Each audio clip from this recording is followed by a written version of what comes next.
আপনারা দেখছেন UR Bangla news.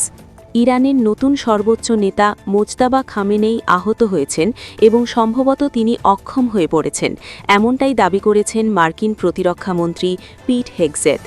মার্কিন কর্মকর্তাদের মতে প্রায় 2 সপ্তাহ আগে ইরানের ওপর ইউনাইটেড স্টেটস ও ইসরায়েলের যৌথ হামলায় আহত হন মোজতাবা খামেনেই। ওই হামলায় নিহত হন তার বাবা ও ইরানের সাবেক সর্বোচ্চ নেতা আলী খামেনেই। হামলার পর মোজতাবাকে ইরানের নতুন সর্বোচ্চ নেতা হিসেবে নির্বাচিত করা হয়, তবে এখনও পর্যন্ত তার কোনো ভিডিও বা ছবি প্রকাশ করা হয়নি। সম্প্রতি তিনি একটি লিখিত বিবৃতি দিয়েছেন, যেখানে স্ট্রেইট অফ হরমুজ বন্ধ রাখার সংকল্পের কথা বলা হয়।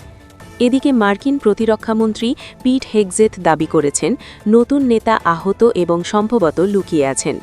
অন্যদিকে ইরানের পক্ষ থেকে বলা হয়েছে, মোজতাবা খামেনেই সামান্য আহত হলেও তিনি এখনও কার্যকরভাবে নেতৃত্ব দিতে সক্ষম।